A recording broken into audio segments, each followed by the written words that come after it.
11장 17항 로마 가톨릭 사법권에 대한 종속은 연합된 위원들의 재판권으로서 그들이 교회 문제에 간섭하거나 교회의 위임을 받지 않는 한 그 재판권은 폐지되어야 한다.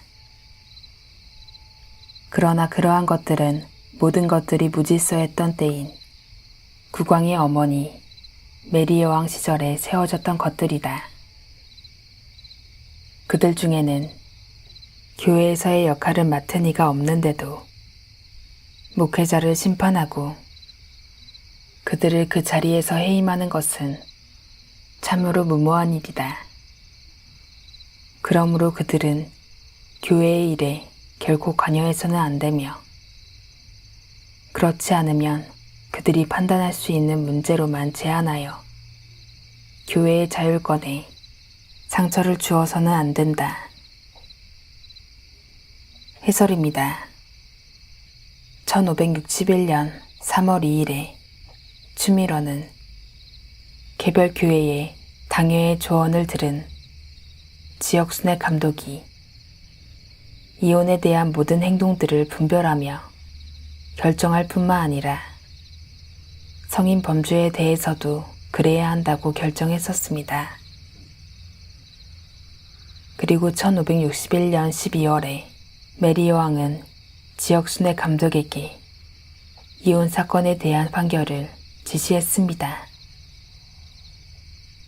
17항에서는 바로 이단 로마 가톨릭 교도였던 메리 여왕의 시절을 상기하며 로마 가톨릭 사법권에 대한 종속은 연합된 위원들의 재판권으로서 그들이 교회 문제에 간섭하거나 교회의 위임을 받지 않는 한 그 재판권은 폐지되어야 한다고 하는 것입니다.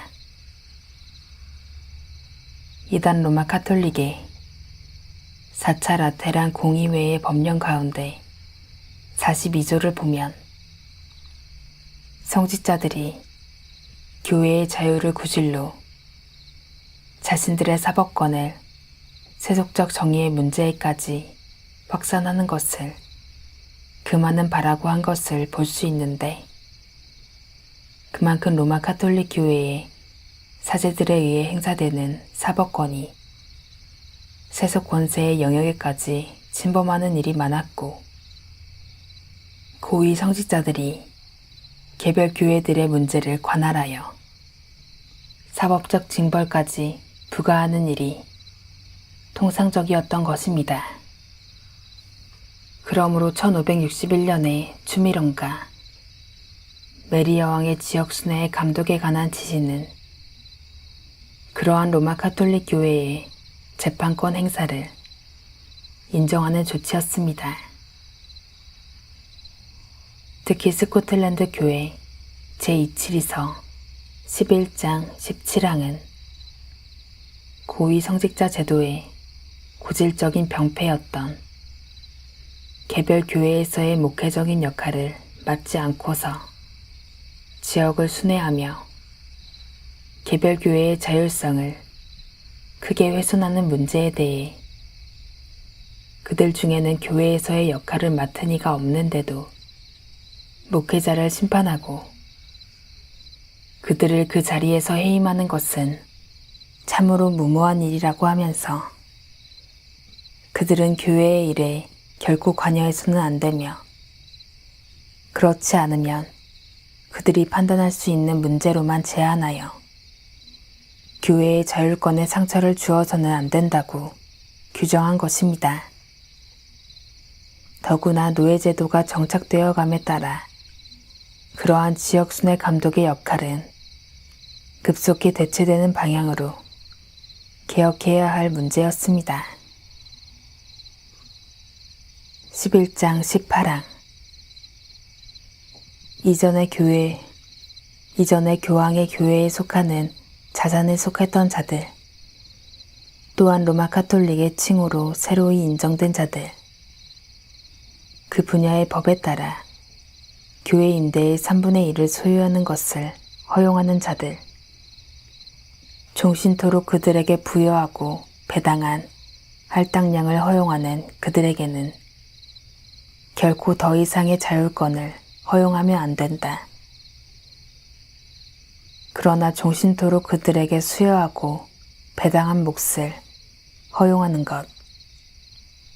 그들이 이전에 가졌던 오용된 칭호 아래에서는 아니지만 교회 자산을 처리하거나 그들의 임의로 수수료를 받고서 임대를 하는 것 등은 교회 및 모든 선한 양심과 질서에 크게 반하는 것으로서 교회의 토지 위에서 살아가는 가난한 노동자들에게까지도 상처를 입히는 일이다.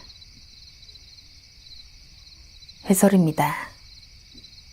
앞서 7항에서 성직자들이 종신토록 그런 옛 유물을 이전에 소유했던 것의 두 부분, 즉 3분의 1을 누려야 하는 것이 좋아 보인다 할지라도 교회 안에서 그러한 오용이 지속되고 이러한 자리를 허용하고 새로운 성직을 자격이 없는 자들, 즉 교회를 섬기는데 결코 자격이 없는 자, 게으르게 사는 자들에게 암흑시대와 동일하게 대우를 하는 것은 참을 수 없다고 한 내용과 연계되어 있는 18항은 교회 안에서 여전히 지속되고 있는 그러한 오용 가운데 있는 자들에 대해 그들에게는 결코 더 이상의 자율권을 허용하면 안 된다고 명백하게 규정하고 있습니다. 앞에서 이미 언급된 바와 같이 중세시대를 통해 막대한 부를 축적한 이단 로마 카톨릭은 그 이후로도 로마 카톨릭 소유의 재산과 그 재산에 대한 권리를 지닌 사제들로 인한 폐해를 여전히 끼치고 있었습니다. 거기에 더해 로마 카톨릭 소유의 재산, 특히 토지의 3분의 1에 대한 세금 징수와 그 외 3분의 2에 대해서는 사제들의 생활과 보조를 위해 사용하는 것을 용인하고자 했던 1561년 주밀원의 계획은 고스란히 농민들에 대한 착취로서 자리하도록 하는 결과를 야기하고 있었던 것입니다.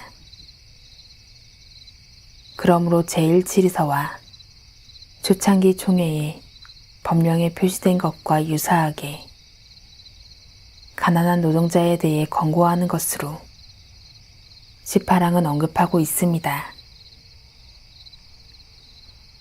이러한 배경을 바탕으로 하는 권고는 나중에 13장 4항에서 11조의 토지에서 수고하는 노동자들에게 위로가 될 것이며 짧게는 지금까지 교회 성직자라 불리던 거짓된 자들에게 힘들게 당한 그 모든 것들, 즉 임대인, 대리인, 시종들과 착취자들의 손길로부터 자유롭게 될 것이다 라는 문구로서 상세히 다뤄지는데, 특별히 이전까지 거짓 교회인 이단 로마 카톨릭의 재산에 대한 잘못된 분배와 사용으로 말미암은 폐단, 그리고 재산권의 오용으로 인한 지속적인 부의 축적 등으로 인해 많은 농민들과 가난한 노동자들이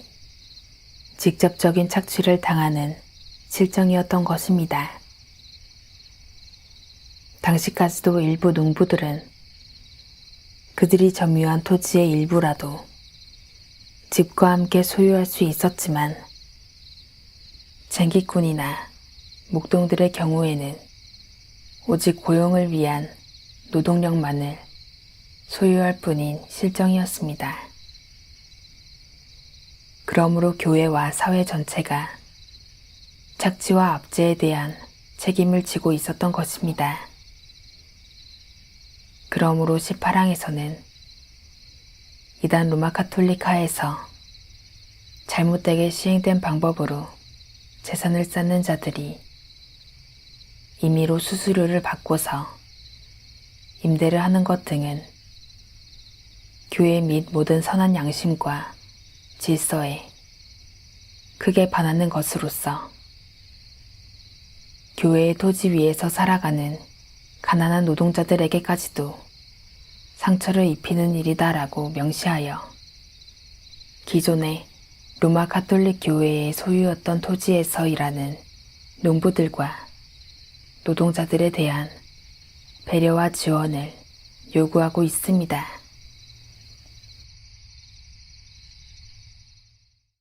땅의